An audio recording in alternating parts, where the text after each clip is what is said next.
Meus irmãos, eu vos cumprimento com a paz do Senhor Jesus. Que essa paz, ela cresça e permaneça em nossas vidas para sempre.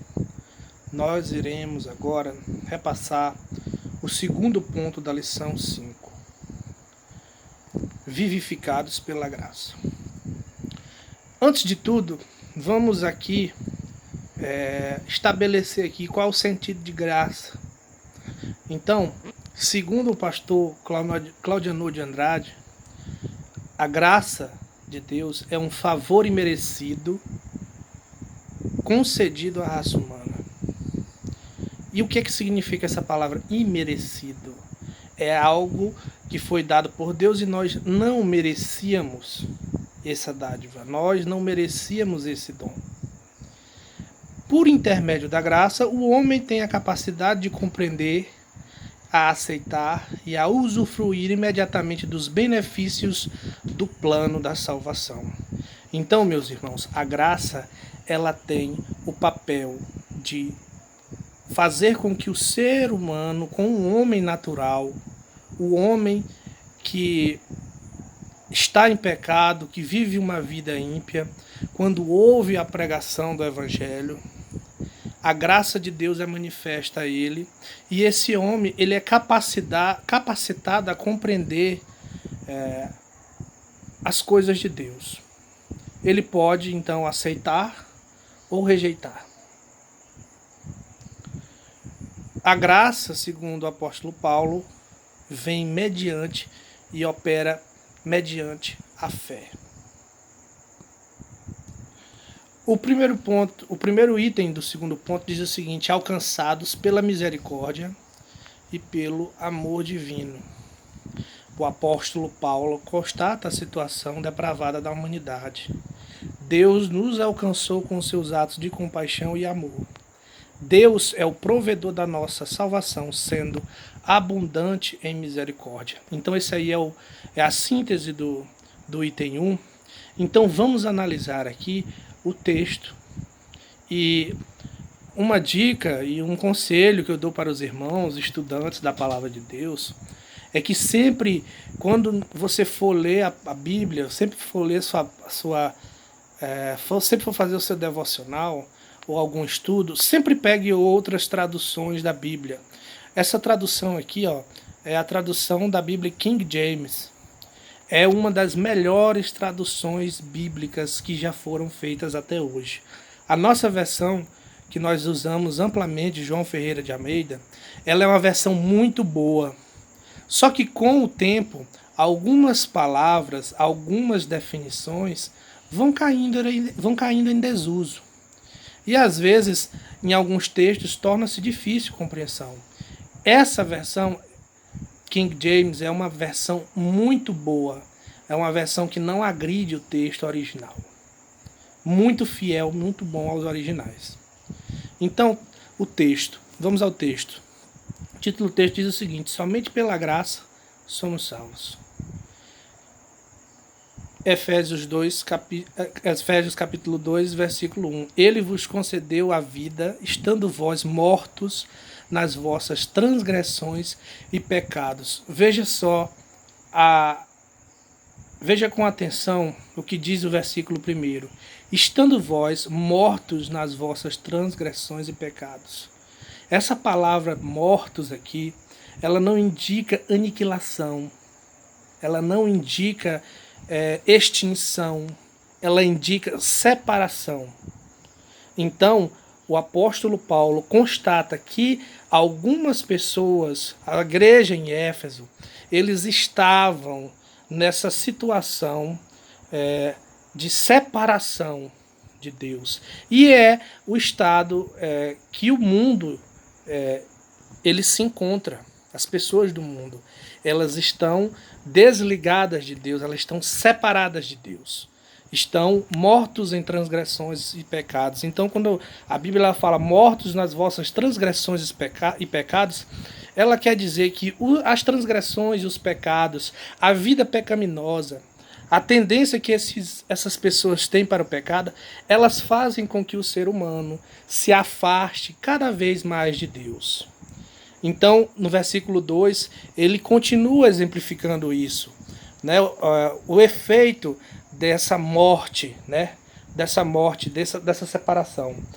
Andaste no passado conforme o curso desse sistema mundial, de acordo com o príncipe do poder do ar, o espírito que agora está atuando dos que vivem da desobediência.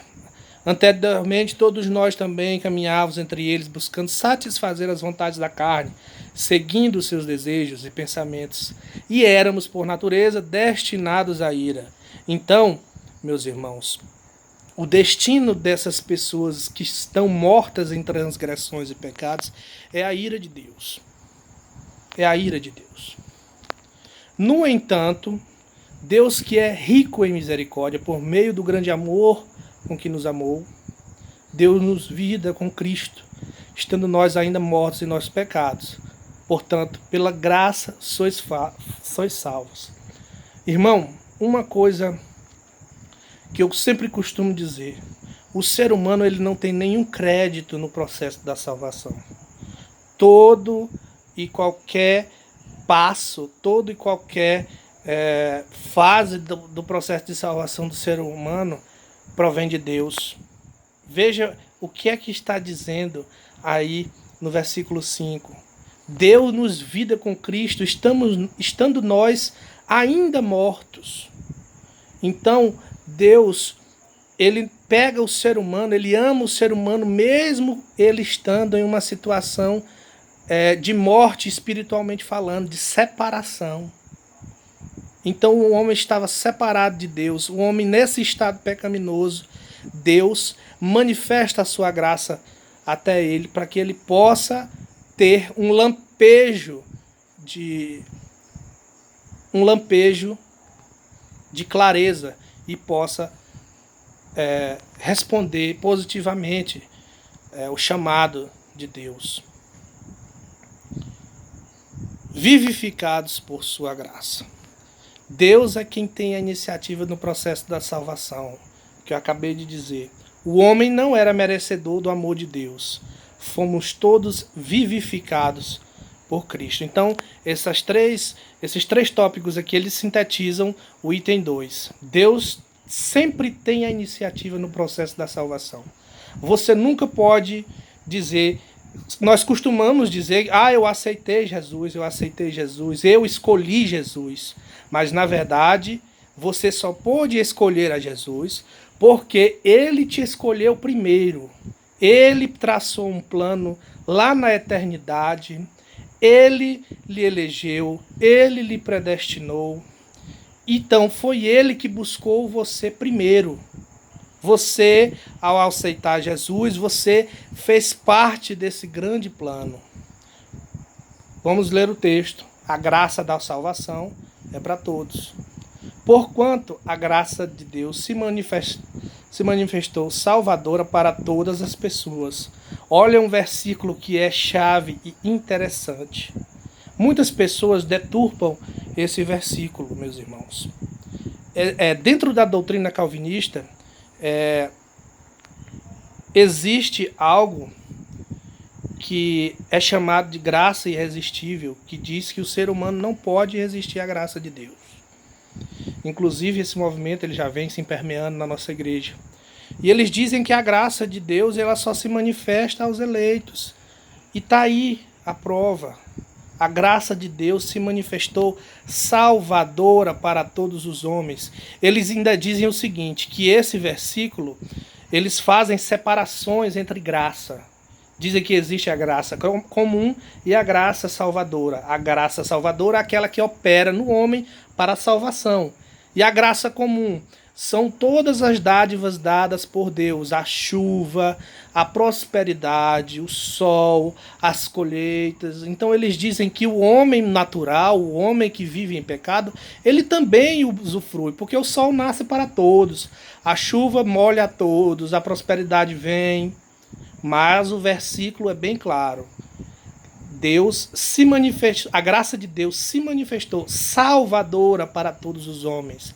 Deus ele manifesta da sua graça salvadora para todos. ela nos orienta, versículo 12, ela nos orienta a renunciar à impiedade e às paixões mundanas e a viver de maneira sensata, justa e piedosa nesta presente era. Então a graça de Deus, ela opera na nossa vida dessa maneira, nos fazendo a cada dia renunciar a esse mundo e às paixões que nele há. Então o versículo 13, enquanto aguardamos a bendita esperança, o glorioso retorno de nosso Senhor, de nosso grande Deus e Salvador Jesus Cristo. Ele que se entregou a si mesmo por nós, para nos remir de toda maldade e purificar, para um povo todo seu, consagrado às boas obras. Prega essas instruções, encoraje, repreende com toda a autoridade, ninguém te menospreze. Então, meus irmãos, todos nós fomos vivificados em Cristo. Nós não éramos merecedores dessa dádiva, mas essa graça nos trouxe daquele estado de morte para um estado de vida, para um estado em que nós podemos fazer escolhas, que nós podemos servir a Deus de maneira clara e de maneira justa, viver uma vida de maneira justa, sensata. O item 3 diz o seguinte: exaltados por sua graça. Nos ressuscitou juntamente com ele e nos fez assentar nos lugares celestiais em Cristo. Efésios 2:6. Deus nos fez participantes dos benefícios alcançados por Cristo, a ressurreição, a vida eterna e o galardão nos céus. Então, meus irmãos, se nós fazemos parte dessas bênçãos, se nós iremos participar de todas dessas maravilhas que virão, tudo isso foi graças à graça de Deus. Tudo isso que está acontecendo, tudo isso que vai acontecer, todo esse processo, então nós fomos chamados, nós fomos eleitos, nós fomos predestinados, justificados, nós seremos glorificados. Tudo isso por causa da graça de Deus. É a forma com que Deus age. A graça de Deus ela é multiforme. Dessa maneira, Deus nos mostra as abundantes riquezas da sua graça. Então o texto, Efésios 2, a partir do versículo 6, Deus nos ressuscitou com Cristo e Ele nos entronizou nos lugares celestiais em Cristo Jesus, para revelar nas eras vindouras a sua suprema riqueza da sua graça por intermédio da sua bondade para conosco em Cristo Jesus. Porquanto pela graça sois salvos, por meio da fé, e isto não vem de vós, é dom de Deus. Não vem por intermédio de obras a fim de que ninguém venha a se orgulhar por esse motivo, pois somos criação de Deus, realizada em Jesus Cristo, para vivermos em boas obras, as quais Deus preparou no passado para que nós a praticássemos. Então, meus irmãos, se nós formos sintetizar o ponto 2, a graça de Deus, ela não era destinada, nós não éramos merecedores dessa graça. Por isso que diz que é um favor imerecido. Essa graça, ela opera salvadora na nossa vida. Ela faz com que o homem viva de maneira justa.